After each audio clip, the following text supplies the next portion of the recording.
Rashad Richey has gone all in with the pro-Palestinian movement, which seems to contradict many of the anti-Islamic sentiments found in his doctoral dissertation.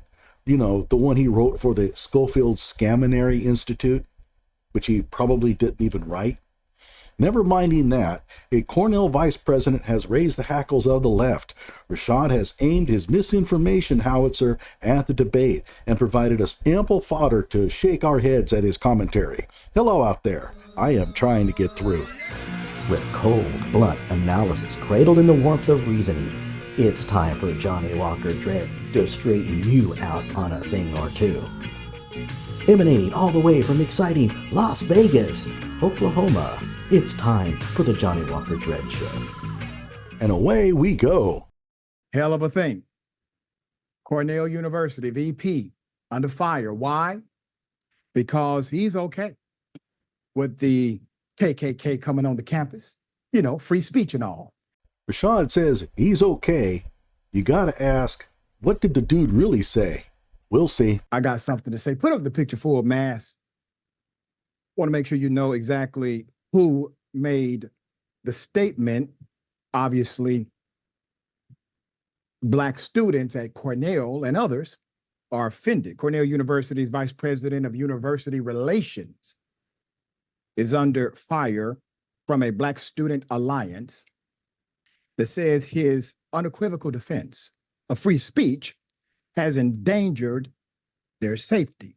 How? Just one time, I want these groups to tell me how their safety is endangered. What is it that they feel is going to happen? Do they think that the audience will grab AR-15s and go roaming around campus looking for them to shoot? Just tell me what actions they fear will take place if a KKK rep shows up on campus to speak. Yes, his viewpoints are going to be highly derogatory, despicable. But how is your safety endangered? Speaking to more than 200 Jewish parents of Cornell students via a video conference September 30th, Joel Molina was posed the question by the event's moderator. Hillel, Executive Director Rabbi Ari Weiss, if the university would allow the Ku Klux Klan's member to appear on campus, quote, if there were a faculty member that invited a KKK representative to speak, or a student group that invited a KKK representative to speak, yes, we would allow that, said the Vice President of University Relations, who was meeting with parents concerned about the university's handling of pro-Palestinian protesters. Now, this is all convoluted. What's wrong with being a pro-Palestinian protester? So the VP's response is tangled with another issue, and that is the Israel-Palestinian dumpster fire that I try to avoid. I have 1,000 videos, and not a single one of them on that conflict, because I think the entire region is just plain nuts, and I don't want to get into it. On the face of it, there is nothing wrong with the VP's response. He's not saying he would allow Cornell to be a staging ground for KKK rallies or parades or even demonstrations. This is simply about inviting a speaker from a disgusting organization to divulge his viewpoints and field questions from the audience. Nothing. Remember, Israel is not at war with the Palestinians. At least that's what they tell us. In other words, the legality of a protest movement centers on whether he thinks their message aligns to his political view. To be clear, there is nothing inherently wrong about being a pro-Palestinian protester or being a protester for any movement. It's not the protesting that's the problem, it's the behavior. If they engage in unlawful activity or any activity that violates lawful codes and regulations, then yeah, there's something wrong with that. In most of the cases I've heard, the problem centered on taking over campus buildings and setting up encampments on campus, which apparently violated college policy. Sooner or later, the fascist cancel culture always finds some excuse to allow groups it likes to speak on campuses, but not the ones it doesn't like. This is the slippery slope of censorship. My ideas are good, so we must protect them. Their ideas are bad, so we must squelch them. This is right out of Joseph Goebbels' playbook. But let's go back to the issue at hand. He made this remark based on a Q&A. And the reason he cited a faculty member or student group is because on a university campus, typically, those are the two organizations that can approve a guest speaker.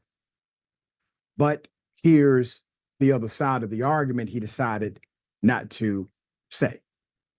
You see, universities receive federal dollars, especially a university like Cornell. They have an obligation to eliminate discriminatory behavior, actions, and language, and not expose these dynamics to their student population. Free speech has a limitation when you get federal dollars. You have the right to the speech. You don't have the right to this grant money. He doesn't know what he's talking about. No such decree exists. There is no such obligation. In fact, state universities, because they are public agencies, are often not allowed to prevent speakers from speaking on highly inflammatory topics. If Rashad was right, and he never is, this would mean that a university trying to follow state law would end up running afoul of federal mandates.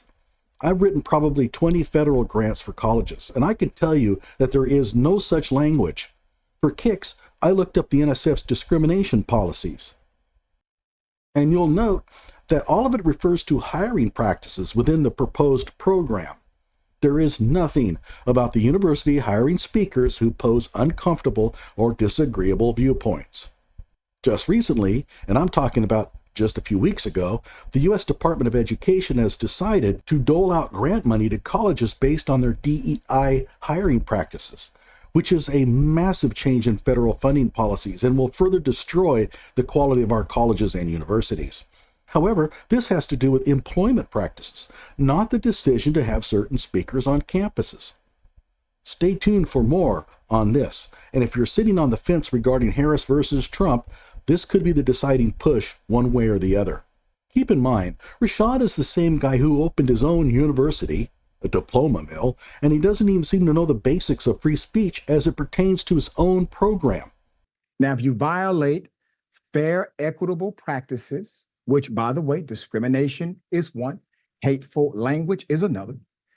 Rashad is mistakenly referring to employment practices again. True, you cannot actively discriminate or use hateful language in the workplace. That doesn't mean you have to close your ears to speakers whose ideas could lead to discrimination or even openly espouse it. If a college invites a KKK member to speak on campus and allows anyone who wants to attend to do so, where is the discrimination? As for the hateful speech part, perhaps a staff member assigned to attend the KKK speech could file a grievance. I've never seen that done. I'd think that a college would either contract out for those services or ask for volunteers, and there would perhaps be a waiver they would sign that the speaker will likely utter offensive ideas or something like that. Again, Rashad doesn't know what he's talking about. These, let's just call them elements of higher education, can be taken away from you. Also, if the individual is such a firebrand, they create a conflict or security risk for the university campus. The president of the university always has the right to deny individuals opportunity to speak based on security concerns. It has happened many times before. What did I tell you? In a previous video, I told you that this was a tactic. We don't like this group, so we don't want anyone to hear the leader of their group's ideas. I mean, those ideas are dangerous. They could lead to violent responses from my compadres. Therefore, we can't allow this man to speak. Oh, and if the university does allow the person to speak, create some violence, proving that this speaker's ideas lead to violence. Don't believe me? This is exactly what happened to the Proud Boys member Gavin McInnes at Penn State. You cannot promote violence any better than telling an audience that if they resort to violence, they'll get their way and the event will be canceled. And Rashad fully supports that tactic, as I exposed in my earlier video. So you mean to tell me you can shut down protesters who protest about ceasefire, end the war, preserve life, university professors getting arrested at Emory and other places throughout this nation? They can figure out how to violate their free speech. But when it comes to the KKK, unequivocal, yes, absolutely, they get to come to the campus. Rashad, these colleges are just using the scheme you devised to ban groups you hate, but on your favored groups. In their eyes, those who support the pro-Palestinian movement are radicals with dangerous ideas and supported by Hamas, a known terrorist organization. How does it feel to have these tactics used to quash your favorite stances? In Rashad's eyes, the pro-Palestinian movement is just fighting to end the war and preserve life. But Israelis don't see it that way. So who gets to decide which group is in the right and therefore allowed to speak on college campuses as much as they want, and in the wrong, and therefore need to be banned from speaking? And it doesn't end there. Once this mindset takes hold, it just slowly eats away at freedom of expression. If it was up to Rashad, and I mean this sincerely, a speech supporting reparations for descendants of slaves would be encouraged, probably even promoted by the university. Anyone showing up to speak against reparations, Well, you see how dangerous that is? That's hate speech, and it could lead to violence if the supporters of reparations show up and attack the speaker. We can't have that. can you imagine what they would say about a supporter of the Second Amendment? Well, we already saw that with Kyle Rittenhouse. The college left tried to have him banned from campus. And it wouldn't just be Kyle, because guns kill, and so anyone supporting gun ownership is supporting murder. That's a dangerous idea. It could lead to violence. We need to quash it. But the pro-gun movement, Well, come to our campus and speak to our students. that's what he wants. All right, here we go. The hypothetical was consistent with the theme pushed by the administrators. They pushed this theme throughout the meeting. As long as it doesn't descend into targeted harassment, which, by the way, that's all the KKK does. They're a terrorist organization. As long as it doesn't descend into targeted harassment, the university will not punish or prevent offensive speech, according to the Cornell Daily Sun. One could argue that targeting Black people is what the KKK is all about. Rashad, he said, descend into targeted harassment. He's saying that as long as the actual speech doesn't target groups for harassment. Reading comprehension, it's a good idea. And Jewish students might say they felt targeted by the campus protests that some say became overtly anti-Semitic. This is why Cornell officials met with the group in the first place to say, we hear you, we'll protect you, but we're not going to censor demonstrators. It seems that Rashad doesn't like it when his own logic is used against pro-Palestinian groups.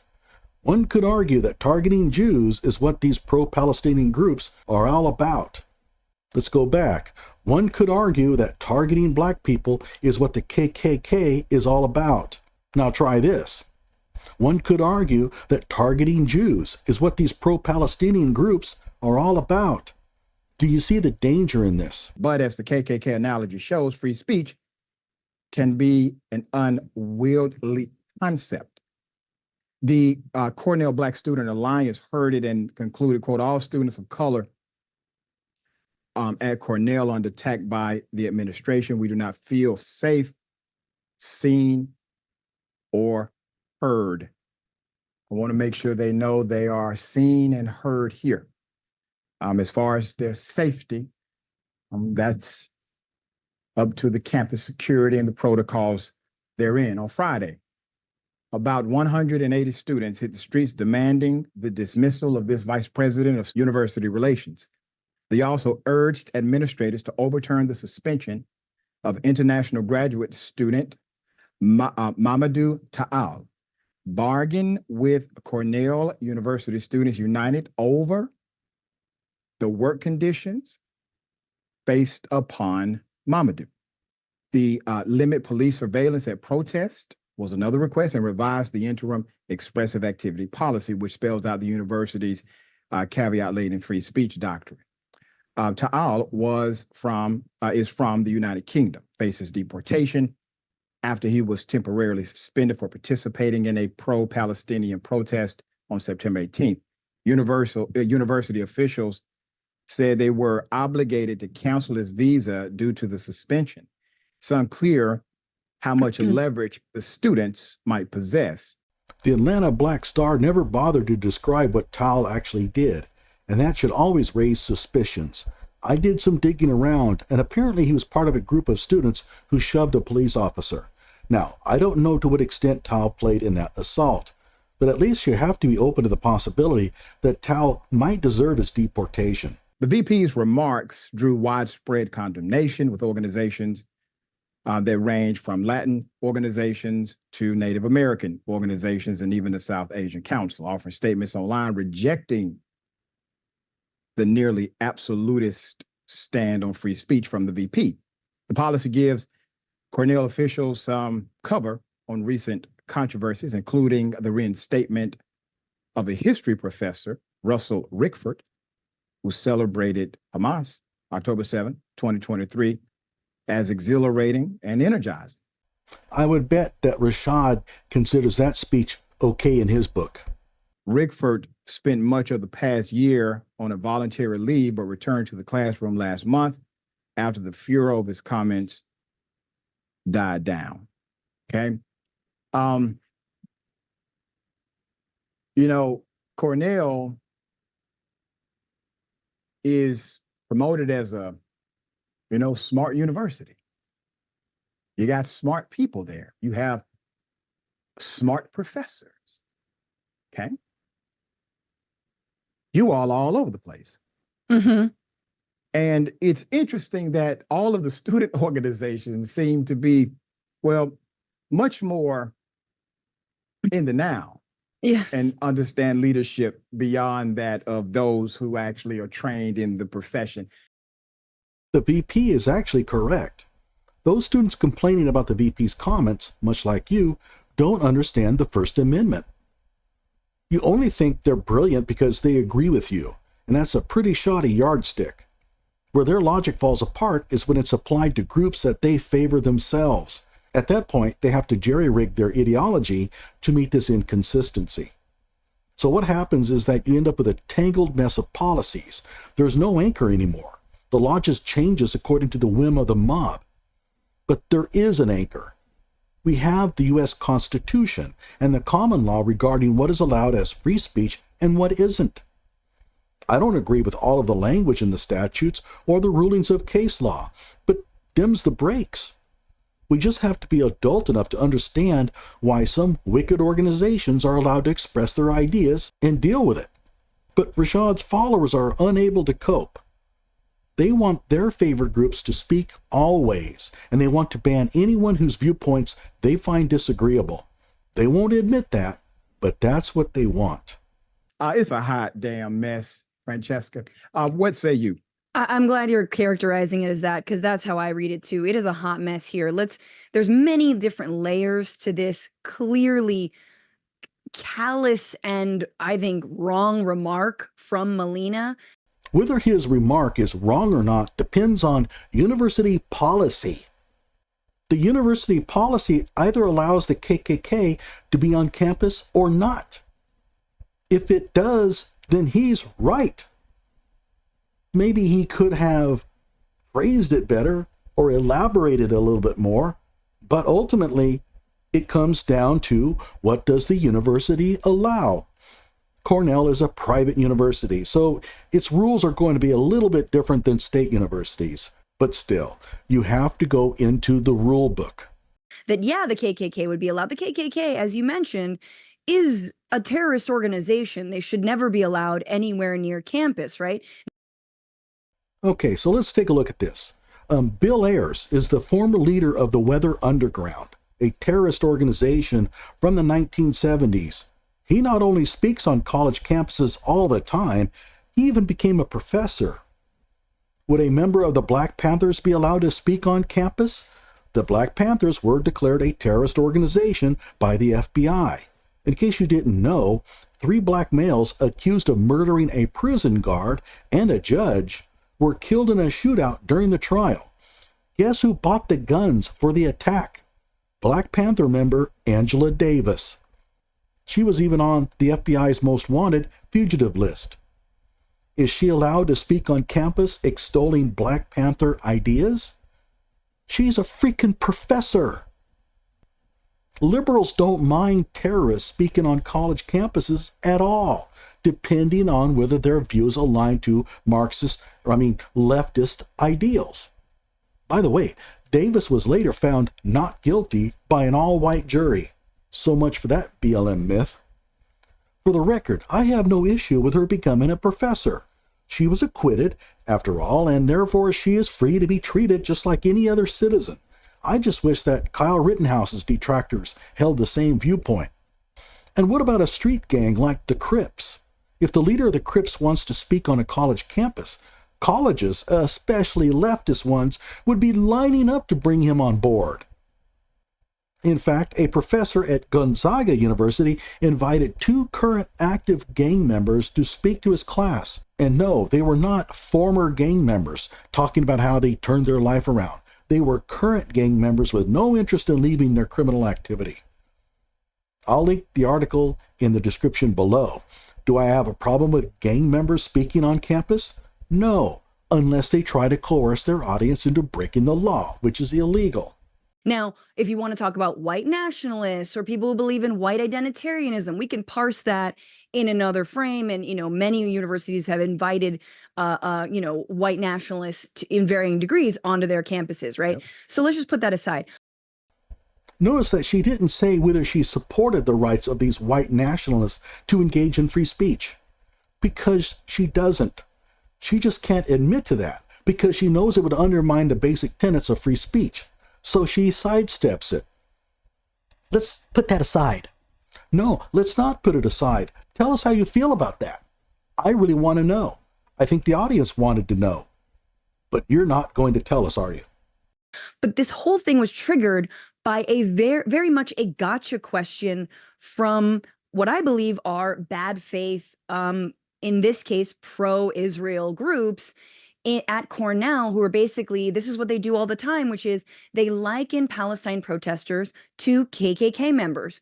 That is not an apt comparison. That is completely out of line to say that people who want an end to genocide, who want to see Palestinian liberation, are KKK. Ridiculous. But no one is saying that pro-Palestinian groups are KKK.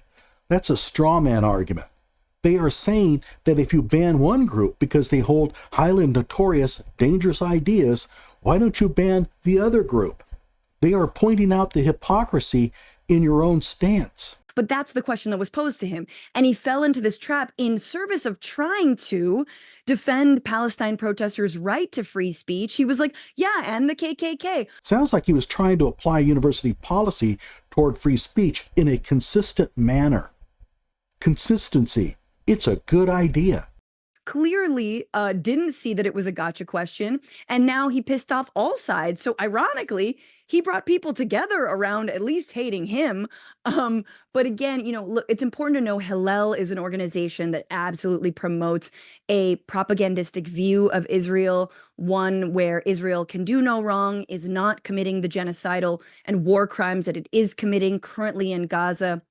Again, this week, we know that thanks to American doctors who visited Gaza, that children have been shot at point blank, one single bullet to the head, and are coming in with that wound. That may be true, but since it's coming from Rashad's channel, probably not. Targeted assassinations of children by the IDF. It is indefensible. But again, Hillel, it's a cultural organization, but has slowly descended into being more of a pro-statist, pro-Israel organization. So it's important to know that backstory and know that they use universities and they use universities' bad responses to Palestinian protesters as a way to kind of like get their foot in the door and basically make sure that all criticism of Israel is criminalized. Exactly what these protesters are asking does not happen. And you see, with the expulsion and deportation of one of the students, just how serious it's gotten on this campus. Hot mess is an understatement. Just for the record, pro-Palestinian groups should be allowed to speak on campus. They should be allowed to disseminate their ideas to whomever they wish, free from any shackles on their communication, as long as they obey university policy that applies to all groups. As long as their messages don't break any laws or violate any lawful university policy that applies to all groups, fine. If the university lawfully does not allow encampments, they can't set up encampments. If the university lawfully does not allow takeovers of buildings, they cannot do that. If they do, then they need to face the consequences. As long as they are willing to accept whatever reasonable punishment the law allows, then this is considered civil disobedience. But you have to be willing to accept the punishment. And that's where a lot of these civil disobedience ideas fall apart. Yep. And we had a report last week that you have a pro-Israeli group trying to rip accreditation away from universities that allow pro-Palestinian protests. It's quite insane. That's okay, Rashad. These universities can always claim that their license to operate in the state is accreditation. Isn't that what you're doing with your fake university, Rashad? In summary, if the leader of the KKK wants to speak on campus, let him. His speech should be scheduled, he should be allowed to speak, and no one that doesn't want to hear his misguided drivel should attend. Like my video and subscribe to my channel.